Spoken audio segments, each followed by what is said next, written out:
सर्दी की वो रात थी जब आसमान से गिरती बारिश जमीन पर नहीं, सीधे इंसान के दिल पर गिर रही थी। हवा इतनी तेज थी कि फटे कपड़ों से बदन में सुई की तरह चुभ रही थी। गली के कोने में एक छोटी सी झोपड़ी थी, टीन की छत और प्लास्टिक की दीवारें। उसी झोपड़ी में बैठा था हरी। हरी एक गरीब मजदूर, जिसकी पूरी दुनिया उसके परिवार तक ही सीमित थी।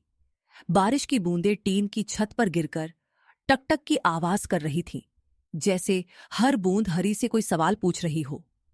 आज भी कुछ नहीं कमा पाया, हरी ने अपने आप से बुदबुदाते हुए कहा। झोपड़ी के अंदर कोने में बैठी थी उसकी पत्नी सीता, गोद में 8 साल की छोटी बच्ची पायल, और पास ही लेटा था 3 साल का बेटा मोहित, जो ठंड से कांप रहा था। अंदर से आवाज आई। इतनी देर क्यों हो गई आज? हरी ने बिना आंख उठाए कहा। काम नहीं मिला। सीता चुप हो गई, क्योंकि इस जवाब में अब कोई सवाल बाकी नहीं था। सीता ने ठंडे पड़े चूल्हे की तरफ देखकर हरी से कहा। क्या आज भी बच्चे भूखे ही रहेंगे हरी? बारिश में कोई काम नहीं मिलता। भगवान भी पता नहीं गरीब की ही परीक्षा क्यों लेता है। तभी अचानक पास में बेसुध पड़े मोहित को सीता हाथ लगाकर देखती है। उसका बदन बुखार में तप रहा था। हरी, मोहित को तो बहुत तेज बुखार है। हरी ने बेटे को गोद में उठाया। उसका शरीर बर्फ जैसा ठंडा और गर्म दोनों लग रहा था। कुछ नहीं होगा, बाप जिंदा है मेरे बच्चों तुम्हारा। इतना कहते ही हरी भरी बरसात में नंगे पांव डॉक्टर के घर की तरफ भाग पड़ता है, जैसे डर में ये भी भूल गया था कि डॉक्टर दवाई मुफ्त में नहीं देता। लेकिन वहां पहुंचते ही हकीकत ने उसकी आंखें फिर खोल दी। डॉक्टर जी, मेरे 3 साल के बच्चे को बहुत तेज बुखार है, कोई अच्छी सी दवाई दे दो। अभी तो पैसे नहीं है मेरे पास, पर मैं कल जरूर दे जाऊंगा। पैसे नहीं तो दवाई नहीं। दवाई लेनी है तो पैसे लाने पड़ेंगे। रहम करो डॉक्टर साहब, छोटा सा बच्चा है। मैं वादा करता हूं कल जरूर पैसे दे जाऊंगा। रात के 10 बज चुके थे। बारिश और तेज हो गई। हरी गली गली घूमता रहा। कहीं चाय की दुकान बंद, कहीं ढाबा बंद। अचानक उसकी नजर दूर सड़क पर पड़ी। सड़क पर एक चमचमाती गाड़ी फंसी थी। हरी दौड़कर गया। साहब, धक्का लगा दूं? आदमी ने उसे ऐसे देखा जैसे वो इंसान नहीं, कोई गंदगी हो। हरी ने पूरी ताकत लगा दी। कीचड़ में पैर फिसले, बारिश ने आंखें जला दी। काम हो गया। आदमी ने 20 रुपए फेंक दिए। हरी ने वो नोट उठाया। वो नोट नहीं था, हरी की सांस थी। डॉक्टर के पास लौटते वक्त हरी सड़क किनारे बैठ गया। बारिश में उसके आंसू किसी को दिखाई नहीं दिए। जैसे तैसे खुद को उठाकर हरी भागा डॉक्टर के पास गया। डॉक्टर साहब, 20 रुपए मिले हैं, बस मेहरबानी करो। बस रात रात की दवाई दे दो, सुबह मैं कुछ पैसों का इंतजाम करके आऊंगा। डॉक्टर से दवाई मिलने पर हरी ने राहत की सांस ली और घर की तरफ भागा। पर बारिश थी कि रुकने का नाम नहीं ले रही थी और हरी की रफ्तार कम कर रही थी। घर पहुंचकर उसने मोहित को दवाई दी। तब जाकर सीता की जान में जान आई। सुबह ठंड और बढ़ गई। हरी फिर निकल पड़ा। इस बार उसे ईंट ढोने का काम मिला। हाथ छिल गए, पीठ झुक गई। लेकिन शाम को उसके हाथ में 300 रुपये थे। वो दौड़ता हुआ घर आया। मोहित को बुखार में आराम है ना सीता? नहीं, आज सुबह से इसकी तबीयत बहुत खराब है। इसे डॉक्टर के पास ले जाना पड़ेगा। मैं और पायल तो बड़ी देर से आपकी राह देख रहे हैं। हरी मोहित को गोद में उठाकर फिर उसी डॉक्टर के पास दौड़ा। डॉक्टर ने हरी को देखा, फिर मोहित की तरफ गंभीर नजरों से देखा और कहा, इन्फेक्शन बढ़ गया है, इसे शहर के बड़े अस्पताल में ले जाना पड़ेगा। सीता के पैरों तले जमीन खिसक गई। इसमें खर्चा कितना लगेगा डॉक्टर साहब? कम से कम 15,000। हरी के कानों में जैसे कुछ सुनाई ही नहीं दिया। 15,000? उसके लिए तो 1,500 भी सपना था। घर लौटते वक्त सीता चुप थी। पायल समझ गई थी कि बात बहुत बड़ी है। उसने पूछा, पापा, अगर पैसे नहीं हैं तो क्या मोहित ठीक नहीं होगा? हरी ने बेटी की तरफ देखा। उसकी आंखों में डर नहीं, समझ थी। नहीं बेटा, तेरा भाई ठीक हो जाएगा। लेकिन अंदर से वो टूट चुका था। उस रात हरी सोया नहीं। सुबह होते ही उसने एक फैसला कर लिया। वह शहर के एक पुराने सेठ के पास गया, जहां मजदूर अक्सर उधार मांगने जाते थे। सेठ ने चाय पीते हुए पूछा, क्या गिरवी रखेगा? हरी चुप रहा, फिर बोला, खुद को। सेठ हंसा, मजदूरी तो रोज करता है, इसमें नया क्या है?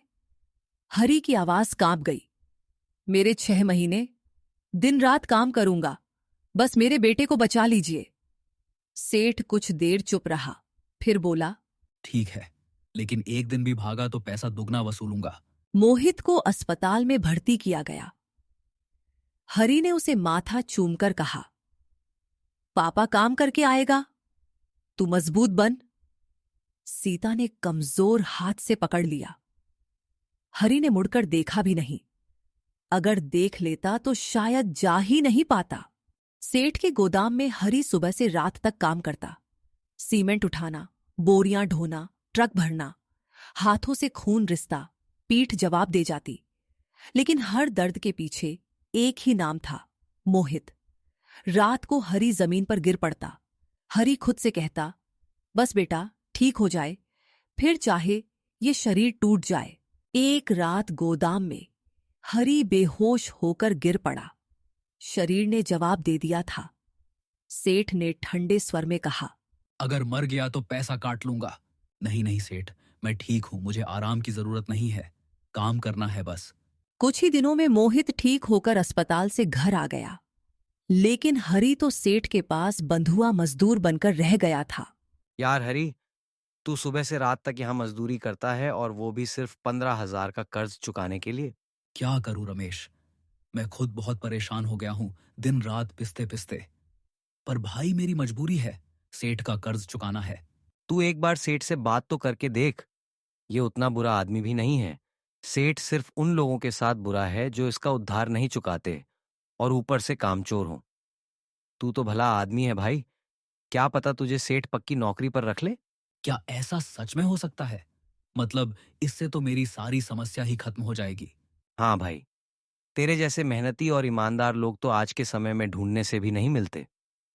और तू बात तो करके देख, ज्यादा से ज्यादा क्या होगा, सेठ मना ही कर देगा ना। पर सोच, अगर हाँ कर दी तो मेरी मान और जाके बात कर। रमेश की बात मानकर हरी थोड़ी हिम्मत जुटाता है और पहुंच जाता है उस सेठ के सामने जो उसे बहुत ही खड़ूस और लालची लगता था। सेठ जी, वो मुझे आपसे कुछ बात करनी थी। हाँ बोल, छुट्टी मांगने तो नहीं आ गया तू? नहीं नहीं मालिक, मुझे बस ये कहना था कि अगर आप मुझे एक पक्की सी नौकरी पर रख लो तो मैं अपने परिवार के लिए भी कुछ कर पाऊंगा। मेरे बच्चे भी बहुत छोटे हैं, उनके खाने खर्चे में भी बहुत दिक्कत आ रही है मालिक। उसकी बात सुनकर सेठ मुस्कुराया। हरी को लगा कि सेठ नहीं माना, और जैसे ही वो मुड़कर जाने लगा, सेठ ने आवाज लगाई, अरे हरी, ऐसे खाली हाथ ही जाएगा क्या घर? भाई, तेरी पक्की नौकरी लगी है, अपने बीवी बच्चों के लिए कुछ मिठाई नहीं लेकर जानी क्या? ले इधर आ, कुछ पैसे ले जा। सेठ की बात सुनकर हरी की खुशी का ठिकाना ना रहा। उसे तो यकीन ही नहीं हुआ कि जिस सेठ को हरी इतना क्रूर समझता था, वो इतना कोमल भी था। वो भागकर सेठ के पास आया और उसके पांव में गिर गया। सेठ ने उसे उठाया और कुछ पैसे दिए। हरी ने अपने दोस्त रमेश का भी शुक्रिया किया, जिसकी वजह से यह सब संभव हो पाया। घर जाते हुए हरी ने बच्चों के लिए खूब मिठाई और तोहफे लिए। आज उसके चेहरे पर एक नई चमक थी। एक तो उसे बंधुआ मजदूरी से आजादी मिल गई थी, दूसरा आज उसकी पक्की नौकरी लगी थी। अब उसे रोज सुबह से काम की तलाश में इधर उधर भटकना नहीं पड़ेगा। उसने फैसला किया कि वो अपने परिवार को भी अपने साथ शहर ले जाएगा। जैसे ही हरी घर पहुंचा, उसके बच्चे उसे देखते ही उसकी तरफ लपके। सीता भी खुश थी, लेकिन उसको इस बात की फिक्र थी कि हरी कुछ ही समय में वापस सेठ के पास चला जाएगा। उसके मायूस चेहरे को देखकर हरी समझ गया कि सीता क्यों चुप है। उसने कहा, सीता, भगवान ने तुम्हारी प्रार्थना सुन ली। मुझे सेठ ने शहर में पक्की नौकरी दी है, और पक्की नौकरी तनख्वाह भी दोगुनी है। तुम मिठाई लो और भगवान को भोग लगाकर सामान पैक कर लो। हम सभी सुबह शहर चले जाएंगे। उस दिन सबने पेट भरकर खाना खाया। ये दिन उनकी जिंदगी का सबसे अच्छा दिन था। हरी सबको खाने पर टूटता देख खुश था। आज बच्चों ने बहुत दिन बाद अच्छा खाना खाया।